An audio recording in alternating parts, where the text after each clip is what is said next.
I picked the worst month to start a no-buy book challenge.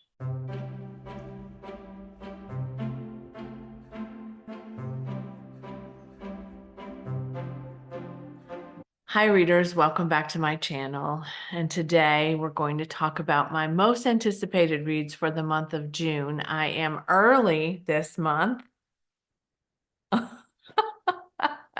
I think I'm early this month, and I am stunned by the number of books I would have bought had I not been on a no-buy book challenge. I really didn't even think about this because I had done this list a while ago and I knew there were a number of books that I wanted this month. But when I looked at it again to prepare for today, I was like, oh my gosh. But the good news is I'm sure I can access some of these at my library. I might even be able to suggest that my library purchase a few of these. I may be able to borrow them from my friends, and I definitely can wait a couple of months because there's no way I'm going to read all of these titles. There are 13 titles on my most anticipated reads list for June. So that's about 3 more than I'm usually bringing forward, but I could not eliminate any of these. Now, there are lots of other books that are coming out in June, so brace yourself, but here are the ones that really stood out to me. So let's get started. The first one, it was just like when I saw it again, I thought, oh, Lori, what have you done? So the first one is called When the Sea Came Alive, and this is by Garrett Graff. And this is a nonfiction read that I'm putting forward for you today. It comes out June the 4th, and it is about the day that the soldiers arrived on D-Day. If you have watched me for any length of time, you know that my dad came ashore in World War II on D-Day at Omaha Beach, what they call Bloody Omaha. So I am definitely lucky to be alive because the odds of my father living through that day and beyond were not high. And this one is an account of the plans ahead of the mission, as well as what happened when over 150,000 Allied troops stormed those beaches on the morning of June 6th, 1944, which of course is just a few days after this book comes out. So it's just fitting that it comes out in June. I could have pre-ordered it if I had been looking ahead, but it's okay. I'm sure that one of my libraries is going to get this book. I'm also not sure that I'm ready for over 600 pages of print length in the summer months, but I might be able to do it. Anyway, so the landing plans, the officials that were in charge of this plan. And then, of course, the moment that the boat doors opened, and you've probably seen film of this. I have seen it multiple times because they play it at the World War II Museum where I visit frequently, but I just cannot wait. Now, Garrett Graff also wrote a book about 9/11 called The Only Plane in the Sky, and I have heard that that one was also very good, and it's been on my list for a while. I think, is that the one I want to listen to? It might be, but I could also, listen to this one too. So we'll see if I'm able to borrow it at the library or if I'm able to get it on Everand. But again, that is the book by Garrett Graff called When the Sea Came Alive, and it comes out on June the 4th. 2024, and it is an oral history of D-Day. So it's possible that an oral history of D-Day should be listened to, right? I mean, let me know what you think about that. Also nonfiction, and also comes out on June 4th, and that is When Women Ran Fifth Avenue, Glamour and Power at the Dawn of American Fashion by Julie Satow. I have something in my eye, forgive me for that. This is about the 20th century American department store and how it was created and what women used department stores for in the beginning of their creation. So that was afternoon tea in some cases. It was planning weddings and funerals. It was shopping, obviously, but they also had shop guides at that period of time. So you were escorted through the building and you were supported in finding the things you were looking for. And there were just a lot of nuances to department stores at that time that are maybe less prevalent today. I also want to mention the three women that this book really focuses on. I'm going to look at my notes because I couldn't remember this. So in the 1930s, Hortense Odlum of Bonwit Teller came to her husband's department store as a housewife, tasked with attracting more shoppers like herself, and then wound up running the company. So we're going to learn about her.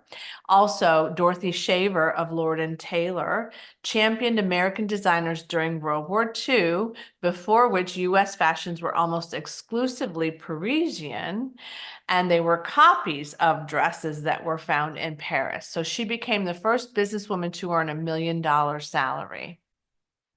Can you imagine? And the last one, in the 1960s, Geraldine Stutz of Henri Bendel reinvented the look of a modern department store with a preternatural sense for trends. She inspired a devoted following of ultra chic shoppers, as well as decades of copycats. So this really does open us up to the lives of these visionaries and of their success as women, and just how department stores were sort of shaped and how they were modeled by all of the other department stores across the world. This really is, for me, a very interesting topic. I love this cover, and I probably won't buy it because I'm really mindful now of what books I would buy to keep, but I definitely think this would be a book that I would enjoy reading. Let me know if you think that too. Book number 3 is released on June 11th, and this is by Nicola Yoon. And I read Everything All at Once. No, that was the movie. Everything. Yes, that was it. I read Everything a number of years ago, which was a young adult novel, as I remember, and I enjoyed it a lot. But this one is not for the kids. They're sort of billing it as a combination of The Stepford Wives and the movie Get Out. So it sounds like it might be a little horror-y. This one follows Jasmine and King Williams, and they move their family to this planned community in Liberty, California. So it is a housing unit or a housing community and a subdivision, if you will, and that the premise of this community is that it's filled with like-minded people for Jasmine and for King. And so they move with their family, and they think that they are going to thrive there in this little area. But then there is sort of an ethos about Liberty, and it is not what Jasmine anticipated. So King is getting caught up in these wellness centers and these conversations about lots of things that don't matter to her. Jasmine is kind of an activist, and she's really struggling for racial equality, and she's looking at other, looking for other liberals that think like she does, and she's only finding a couple of them. And she and King are starting to become at odds about this. So then some dread ensues and some difficulties in their, I guess, in their relationship, but probably also some difficulties in just being able to settle into this space. So the blurb of this is thrilling with insightful social commentary. One of our kind explores the ways in which freedom is complicated by the presumptions we make about ourselves and each other. It sounds like a good one to me. The next one also comes out on June 11th, and this one has a stunning cover. And I'm going to read you the synopsis because I wouldn't do it justice otherwise. So this is Moonbound by Robin Sloan. And this book is, it feels like just the most remarkable combination. So let me put my glasses on so I can see. In Moonbound, Robin Sloan has written a novel with the full scope and ambitious imagination of the very books that lit the engines of Mr. Penumbra's 24-hour bookstore. I haven't read that yet. I have to admit, I've had it for a while in my Kindle. An epic quest as only Sloan could conceive it, mixing science fiction, fantasy, good old-fashioned library storytelling, and unrivaled enthusiasm for what's next. It is 11,000 years from now. A lot has happened, and yet a lot is still very familiar. Ariel is a boy in a small town under a wizard's rule. Like many adventurers before him, Ariel is called to explore a world full of unimaginable glories and challenges, unknown enemies, a mission to save the world, a girl. Here, as they say, be dragons. But none of this happens before Ariel comes across an artifact from an earlier civilization, a sentient, record-keeping artificial intelligence that carries with it the perspective of the whole human history and becomes both Ariel's greatest ally and the narrator of our story. It is an adventure into the richest depths of story itself. It is a deeply satisfying epic of ancient scale, blasted through the imaginative prism of one of our most forward-thinking writers. And this is only the beginning. Does that mean there will be more after Moonbound, or is this just the beginning of our experience with Robin Sloan? I don't know, but I'm down for it. At the moment, Moonbound doesn't have a lot of ratings, but it is over 4 stars already. So that's a good sign. And I'm sure that people are going to start reading this more in the next few weeks. And I can't wait to hear what the responses are about this book. The next one comes out on June 18th. This was probably my biggest error in judgment around the no buy challenge, but it is what it is. This is the new Riley Sager, and it's called Middle of the Night. I know, can you believe it? Yes, I will get my hands on this, I'm sure. Yes, I might end up buying it. I think I own all of his now in hardback. It'll be fine. Riley Sager writes at least a book a year. What I want you to do is tell me, most of Riley Sager's books are kind of retellings or are aligned with some other kind of horror-y, thrillery book that's already been written. For example, the last one that I read had a little bit of a Lizzie Borden feel to it. This one, Middle of the Night, is about a boy named Ethan Marsh who's in his backyard, and he's having a little camping night in July with his best friend and his neighbor, Billy. And when he wakes up, Billy is gone. And the tent is sliced open with a knife, and they've never seen Billy again since this evening that they spent together. So the question is, what happened to Billy, right? Obviously, that's the question. But 30 years later, Ethan returns back home, and he notices strange things are starting to happen to him in the middle of the night. Hence the title. So he notices that somebody might be roaming in the neighborhood, maybe in the cul-de-sac, which I've lived in a cul-de-sac before, and that's always a little creepy. He also notices that there's just little remnants of Billy that are being left around. So he's thinking that he's there and he's around, and he's kind of freaked out. So he begins to try to investigate what happened that night, and he meets with some former friends. And I think that they kind of reunite to partner in solving this crime. They end up going out into the woods together to try to see what happened. Billy claimed that there were some ghosts that were in the woods that he was afraid of. And so there's also this building that is in the woods that they think might have some clues about what happened. You tell me what sort of spooky story this reminds you of. I'm starting to have some feelings about it myself, but I don't want to say anything until I kind of explore this a little bit more. But this is a highly anticipated read for me, as well as a number of people, and I love this cover as well. So Middle of the Night by Riley Sager. The next one is also an auto-buy author for me, and that's Lucy Foley. This one comes out on June 18th as well, and it's called The Midnight Feast. A lot of people are hit or miss with Lucy Foley. I think there was one that I wasn't particularly crazy about or as crazy about, but I've enjoyed almost all of them, I think. The Guardian is calling Lucy Foley the Agatha Christie for the Instagram age, which I thought was kind of cute.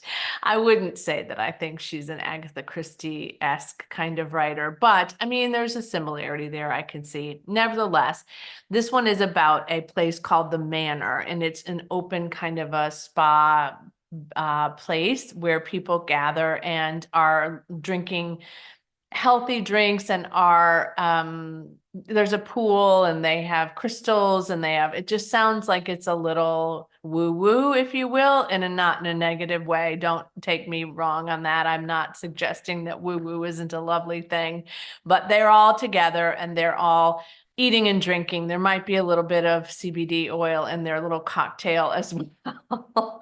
And by might, I mean there probably is, since it's in the synopsis. Nevertheless, they're all wearing linen. They're all probably pretty wealthy, and they're ready to go into these seaside cottages and enjoy this time that they are away. But when it becomes dark, then some things change, and there are some secrets around this particular property as well. And so something happens, there's a fire, the police are called, and they discover that there's a body as well. So that is the setup for The Midnight Feast by Lucy Foley. And I'm pretty sure that I will read this. Whether I have to buy a copy or not depends on if I have how many copies of Lucy Foley's novels I have and how many of those I plan to save. So you can see I'm doing a lot of managing this inventory in my thoughts as I am on my no buy space. The next one, also June 18th, is The Next Mrs. Parrish by Liv Constantine. And I read what was the first one called? The Last Mrs. Parrish, I think. Yes. And I don't want to tell you too much about this because this is book 2. So it follows where book 1 kind of, not maybe where it left off, but it brings you to where the 3 central characters of the first book are now as a result of what happened in the first book. So not wanting to give away a whole lot, I will just say that this one is one that I probably will read. Again, I'm not sure that I will buy it. In fact, I don't think I bought the first Mrs. Parrish, the last Mrs. Parrish. But I do remember enjoying it. I gave it 3 stars as I look back at it, and I read The Senator's Wife not long ago, and I gave it 3 stars too. So they're not 4 and 5-star reads from me so far, but I remember enjoying the last Mrs. Parrish more than I enjoyed The Senator's Wife. Liv Constantine is actually 2 people. It's a sister duo that writes these novels. And this is Lynn and Valerie Constantine that do this. And, that's a hard thing to do, but I think that it was done pretty well, the first book. So we'll see about this one, but I know it's a very anticipated read by a lot of people, and it sparks my interest because I do remember a good bit about the first one. The Senator's Wife, I remember it. I guess I remember both of them pretty well. So we'll see how it might land. All right, the next one I'm going to read the synopsis to you too, because I just think it's so cute. But this is Lula Dean's Little Library of Banned Books, and this is by Kirsten Miller, and it comes out on the 18th as well. Okay, you ready for this? It's hilarious and provocative, I'm sure. All right, so Beverly Underwood and her arch enemy Lula Dean live in the tiny town of Troy, Georgia, where they were born and raised. Now, Beverly is on the school board, and Lula has become a local celebrity by embarking on a mission to rid the public libraries of all inappropriate books, none of which she's actually read, to replace the pornographic books she's challenged at the local public library. Lula starts her own lending library in front of her home, a cute little wooden hutch with glass doors and neat rows of the worthy literature that she's sure the town readers need. Little free library of great little wholesome books. What Lula doesn't know is that a local troublemaker has stolen her wholesome books, removed their dust jackets, and restocked Lula's library with banned books, literary classics, gay romances, Black history, witchy spell books, Judy Blume novels, and more. One by one, neighbors who borrow books from Lula Dean's library find their lives changed in unexpected ways. Finally, one of Lula Dean's enemies discovers the library and decides to turn the tables on her, just as Lula and Beverly are running against each other to replace the town's disgraced mayor. That's when all the townspeople who've been borrowing from Lula's library begin to reveal themselves. That's when the showdown that's been brewing between Beverly and Lula will roil the whole town and change it forever. Can you imagine anything better than that? Oh my goodness, if it would show up on Kindle Unlimited, I could get it without paying anything because that's also a subscription service. But Lula Dean's Little Library of Banned Books, I must have, I think. I must read it. Must I have it? I don't know, but it's getting a lot of good buzz. Truly, people are talking about it. This next book also comes out on June 18th, and I requested an ARC of this and did not receive it. However, I'm not terribly upset by that, but I do want to read this one. It's a perfect summer read, in my opinion. Just look at this cover. This is Sandwich by Catherine Newman. Ann Patchett is calling Sandwich joy in book form.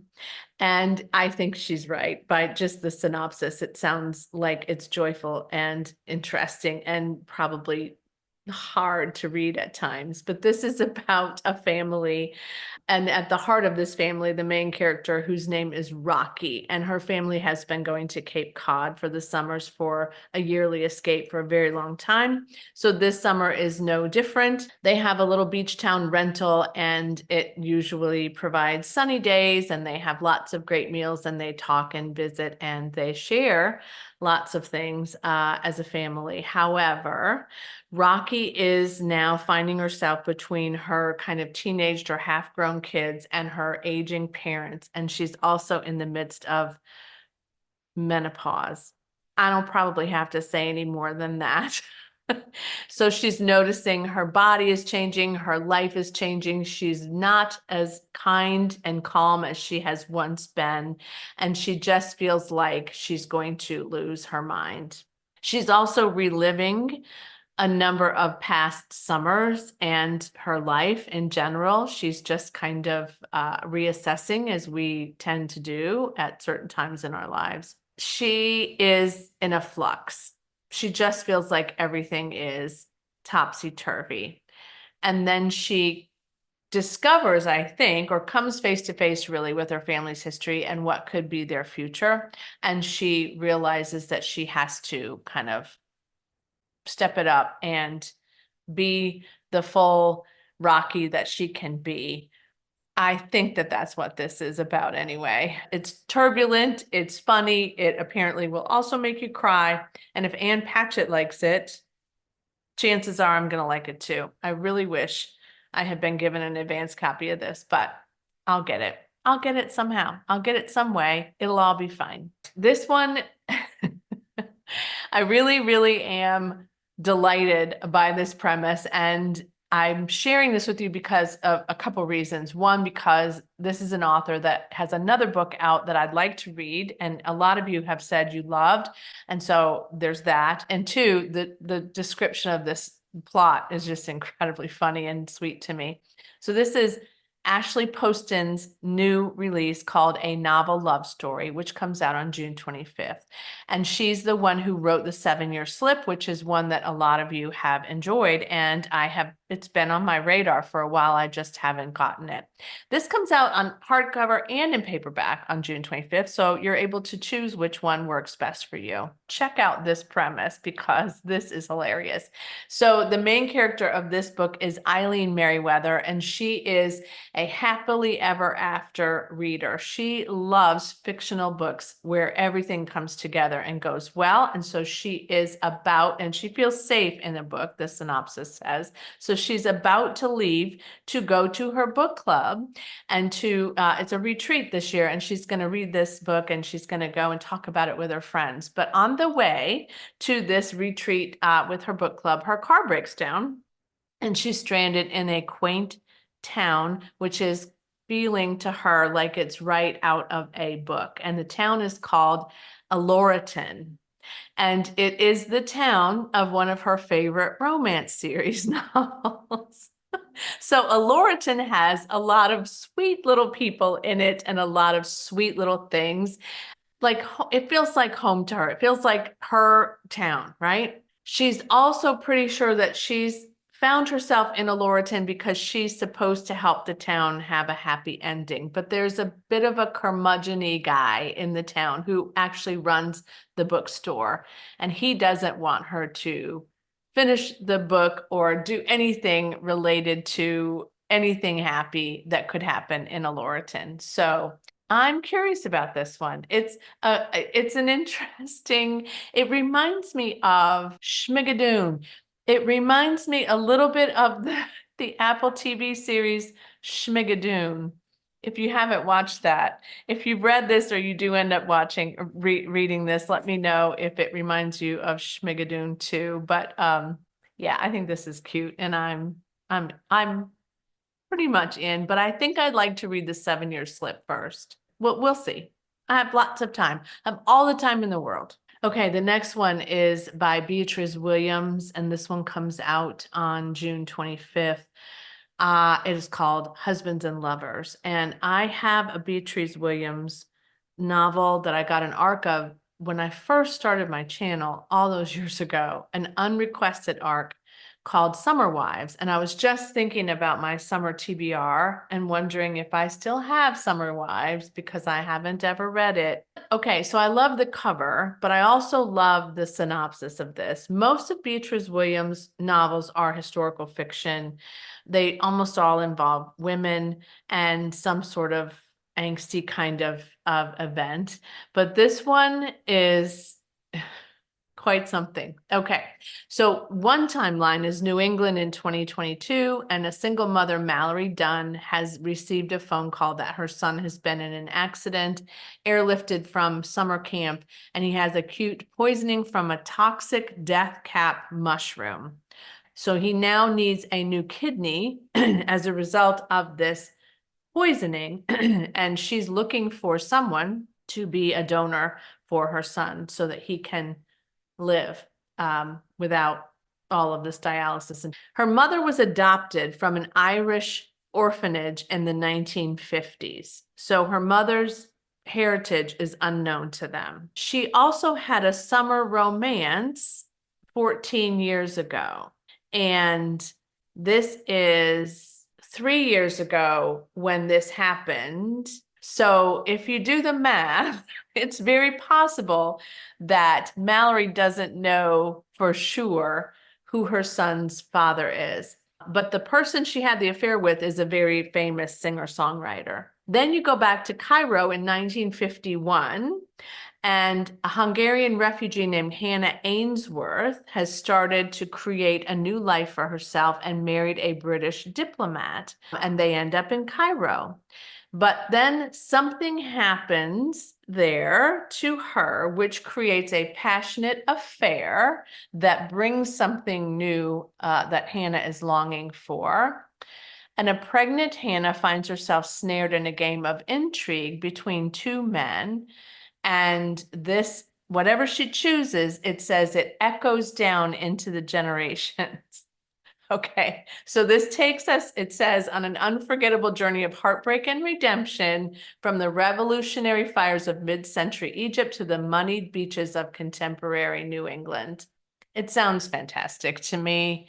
I wonder what you think. I just think this is the most convoluted but also fascinating series of unfortunate and maybe fortunate events that leads to, hopefully, this little boy gets his kidney. That's, that's ultimately the way that it could end, in a good way for me. But this is pretty fascinating to me. So again, that is Husbands and Lovers, June 25th, Beatrice Williams. Julia Phillips wrote a book called Disappearing Earth, which I have not read, but she is releasing a book called Bear, and this one comes out on June 25th as well. Now, there are two sisters, and their names are Sam and Elena, and they don't have a lot of means. They live on an island off the coast of Washington, of which there are many, and they were born and raised there, and they all struggle to survive. They live with their mother.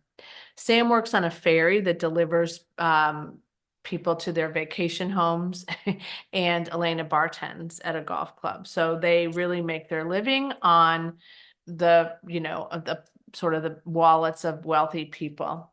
And one night when they come home, Sam sees a bear swimming in the waters where they are in this island in the channel. And she's a little bit frightened by this bear and noticing what it's doing and trying to sort of figure out what they're going to do about this bear. But Elena responds differently to it and is connected to it in some way. And so this is a bit of a mystical, maybe a little bit of magical realism involved in this, but the bear wants to stay with them. The bear is there, right? And so the question is, what will happen as a result of the bear being there? And maybe there's something about them wanting to escape the island that I think is connected to the bear, but I don't want to know what, and I'm not going to look into it. This one was also blurbed by Ann Patchett, who said it was thrilling and propulsive, glorious and terrifying, and said that Julia Phillips is a brilliant writer. So again, I really love Ann Patchett, and I am not usually disappointed by her recommendations. So this has a beautiful cover too, right? The colors of that cover are just incredible. All right, I'd like to say that I saved the best for last, but I just saved the one that was coming out late, the last of all of these. So this is Q the Sun, which comes out on June 25th, and this is by Emily Nussbaum. And this is a nonfiction book about the invention of reality TV. I can't wait. Who invented reality TV? And is it a terrible thing that we have in our lives? And why can't we look away? Which is actually true for me and has been true for me for a number of reality shows. I have felt like they were probably the most challenging topic and cringeworthy at times, and yet I couldn't stop watching with one of my children, The Bachelor. I have stopped watching since then, but it was just something we looked forward to, even though it was ridiculous. Q the Sun explores this morally charged, sometimes hilarious, and really sometimes just ridiculously tragic phenomenon that we have become a little bit addicted to. And it explores the culture, it explores the phenomenon of it, and it really looks at what makes people watch, essentially, which I think is a big question. Like, what is it about this that is making us watch? So it says, Nussbaum traces the jagged fuses of experimentation that exploded with Survivor at the turn of the millennium. Now remember this, when the millennium was coming into force and we were all a little bit like uncertain about what was going to happen, here comes Survivor, okay? She introduces the genre's trickster pioneers from the icy Alan Funt to the shambolic Chuck Barris, Cops auteur John Langley, The Bachelor ringmaster Mike Fleiss, John Murray and Mary Alice Bunham, who were behind The Real World, along with dozens of stars from An American Family, The Real World, Big Brother, Survivor, and The Bachelor. So if you love reality TV, or if you have loved reality TV, but you've taken a pause from it, this might be fun.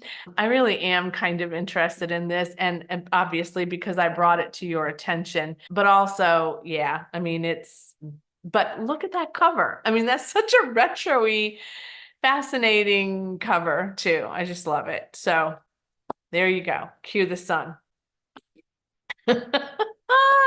I have really enjoyed talking to you about these anticipated reads today. Thanks for being patient with there being a couple more of them than usual, and with my banter about several of them that probably could have been cut a little bit shorter. But I just love anticipated reads, and I love them. Even if I'm not going to be able to buy them this month, I think that I will be fine, and I'll be able to locate them in a library near me. Agnes, do you have anything else to say? Okay, then. So that's a wrap. Thanks for joining me. Let me know in the comments below what you think is the most anticipated for you. And as always, happy reading. You, me, and Agnes. Bye.